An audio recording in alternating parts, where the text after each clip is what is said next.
Hello everybody, I'm Alicia. Welcome to my Beautiful Nights channel. This is the fifth and final video for my Emerald City beaded necklace tutorial series. If you did not see part 1, 2, 3, and 4, I will link them all down there below in the description bar. And if you've made it this far with me, thank you so much.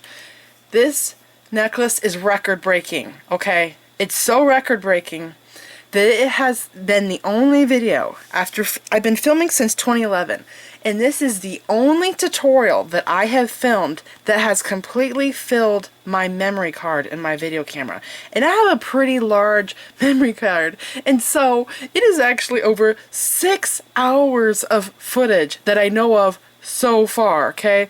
I'm going to be editing it and cutting it down, hopefully a lot. There's a lot of areas where I repeat the same thing so I can fast forward it. But oh my gosh, so much time recording. This is my third day of recording because I did this one the first day, these two the second day, and then I spent a few hours assembling it, trying to get it right, doing the back, and I'm here to film. So actually, I'm actually on day 4. Yeah, because that was yesterday that I was putting it together. Anyways, I filmed it in 3 days. Anyways, I can't believe that it filled my camera memory card. That is just insane. It's a really big memory card. Usually I will have several weeks of footage on the card. So a ton of work. And I kind of have to say, and this is hard for me to say, if this video series doesn't go well, I don't know if I'm going to be doing tutorials like this in the future, because I put an unbelievable amount of time and work and heart into this, and so if I don't get a decent amount of views on these videos, it's not worth it for me to do tutorials on these really crazy designs. I don't think there's many people out there on YouTube that are doing the kinds of things that I'm doing, showing, teaching, going into such detail like I am. These days, people want the easy peasy YouTube shorts, TikTok videos, and I don't know. Tell me what you think down in the comments. Am I wasting my time doing all of this work? I'm still going to continue doing beaded bracelets and stuff, but I'm just saying, for videos like this that are so time consuming, and it's not just the making it, it's the recording and the editing that is a ton of more work. Get what I'm saying? So let me know down in the comments what you think. Anyways, so let's go into this. I was surprised when I got to the end. There was actually only a couple of things that I had to change. I thought it was going to be worse. And I guess I was being too hard on myself. I should have believed in myself, because I've been beading for 29 years now. But I guess I should have believed in myself more, that it was going to work out, because what I ended up changing was really minor. And so I've already kind of talked about it in part 1. And whatever part where I did this one, was that part 3? I don't even know anymore. Anyways, let's go over the materials that I have left over.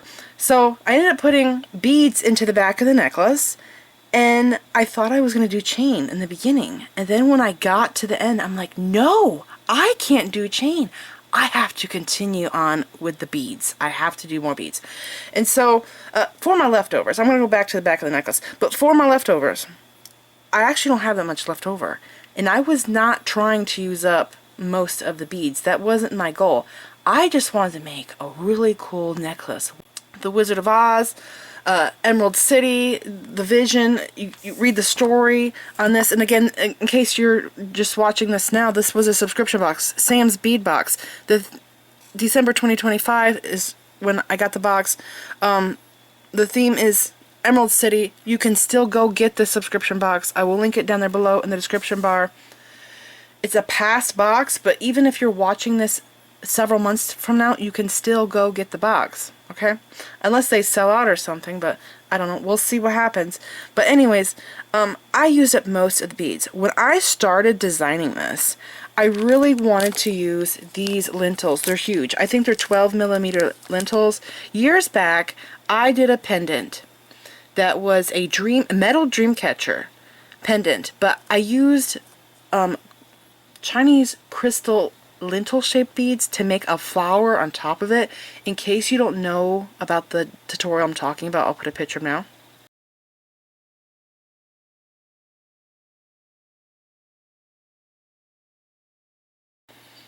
Alright, so I wanted to do a flower like that with these beads on one of these gears, and I ended up realizing I was not going to have enough beads to do it.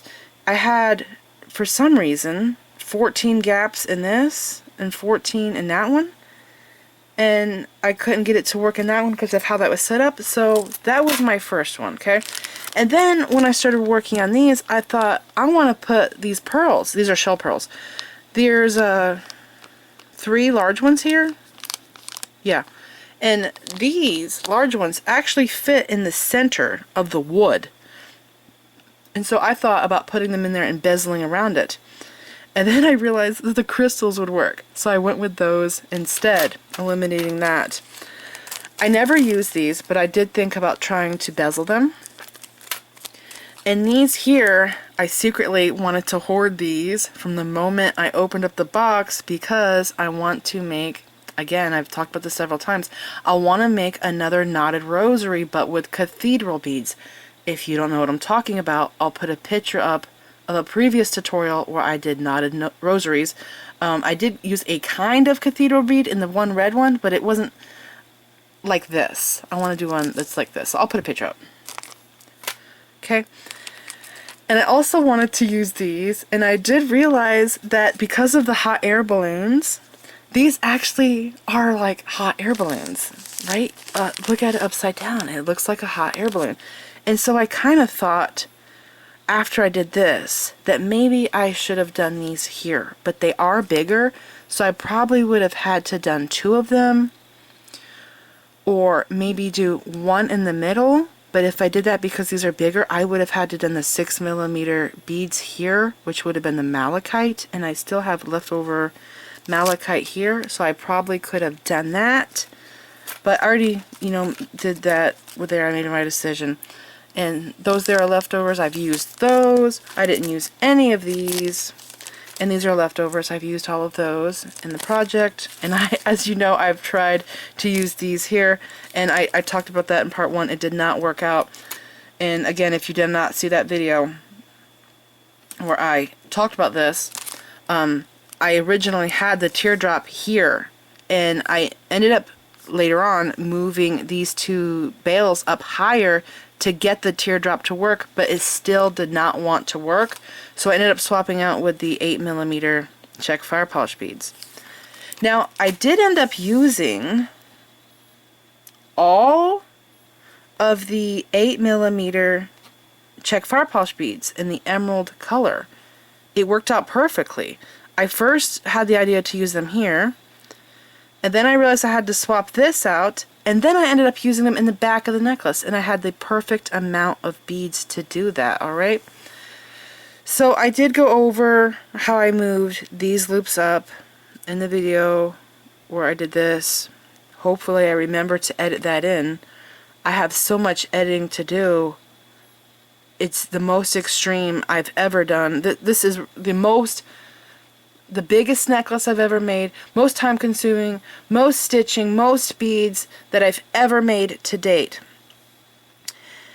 Anyways, I'm very happy with it. So I'm going to zoom in more so you could see it a little bit better. So for the back of the necklace, I was going to do chain. And then I was like, no, I got to do beads, and I want to do more green. So I ended up using, and I wanted to use the malachite for a long time, and I didn't know how to put it in, and then I realized the back, that's where I would do it. So I did the 8mm Czech fire polish bead there, seed bead, garnet, malachite, the blue sapphire bead. It's not really sapphire, it's glass, but we're pretending it's sapphires, rubies, emeralds. Yeah. So after that bead, again, the malachite, the garnet, and then this bead. So seed beads in between all of the beads except for at the beginning. Because you can't, I used soft flex bead string wire. Because you can't put the soft flex through seed beads, I had to start right there with the crimp and put the wire into that bead, and then down here I ended with the malachite so I could feed that wire back into there. But that is my pattern right there, and it repeats.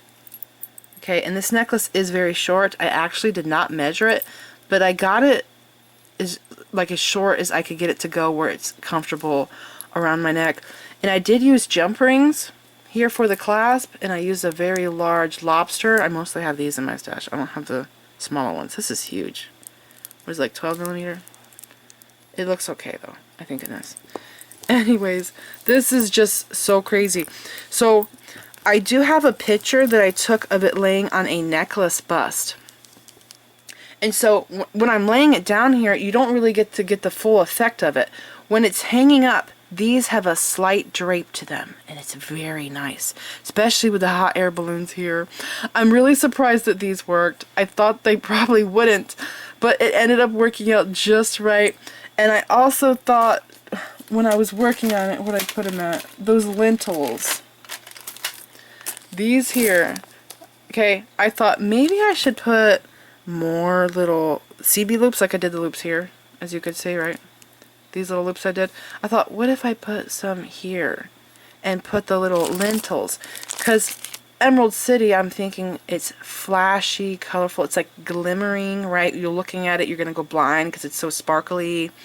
It's ridiculously shimmering and all that. So I thought that would really add to it. But I ended up not doing it just because of all the stitching that I did. But yeah, this is it. I hope that you guys enjoyed this tutorial series. It's my biggest yet, and if you appreciate all the work that I've put into it, I would really